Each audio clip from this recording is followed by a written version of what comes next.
As a Punjab fan, are you turning around and saying, why couldn't you have done this earlier?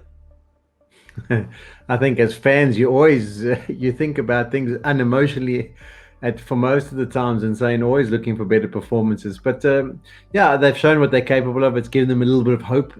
I mean, we're talking about 10 overs, but I think the key is going to be that power play. If they can get off to an absolute flyer, then they've just got to keep pulling the trigger and just trying to even do it in less than 10 overs.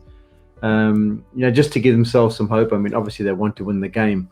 But they've done the first part. I thought that was going to be the difficult part. There would be a little bit of concern for CSK.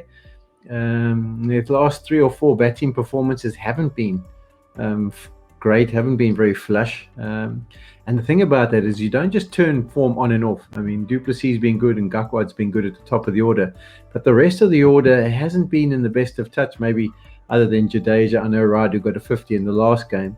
But there's too many of the middle order who aren't firing. So I think they'd be rather concerned about the way it's gone. Because you don't just turn it on. You don't just go, okay, well, now it's the playoffs. We're all going to play brilliantly. It's something that you build up to and the momentum gets carried through the tournament. But from Punjab's perspective, they've done well. And the wicket did look like it did a little bit. I mean, there was quite a few steep deliveries that took off a decent length. So maybe there's a little bit more in it. And someone like a Josh Hazlewood could be a real handful if he gets that ball to stand up. But I'm sure the Punjab guys are going to come out swinging. They certainly are. It's going to be an interesting battle because you've got Hazelwood, Shardul Thakur, Deepak Chahar, Moin Ali if required, Jadeja, Bravo.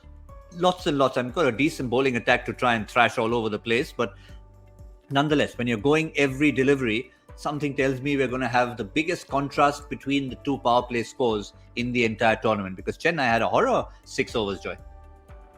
Yeah, they had a horror 6 overs. In fact, it's really their last four that saved them. They got 48 in their last four, which is really what made this score look close to respectable. But I think the thing is about it all depends on whether these guys can keep wickets in hand. Punjab can keep wickets in hand because Punjab's big problem is they haven't had a middle order either. I mean, you're talking about two teams who haven't had a middle order because the only people slightly in form for Chennai right now are Raidu, the two opening batsmen, Raidu and Jadeja. That's it. And even Raidu has not been looking great. Moin Ali, who was so good in the first part of the IPL, in the first part of the tournament in India, has just looked totally off form.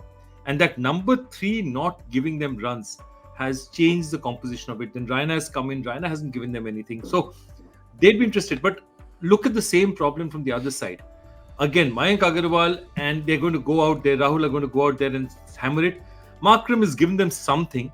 But to expect Enriques and Shah Rukh Khan to consistently give them runs at this stage immediately or not, they know that these top 3 will have to give them most of it. So my thing is that if they lose 2 quick wickets, what do? Do they slow down and say, let's try and get a win?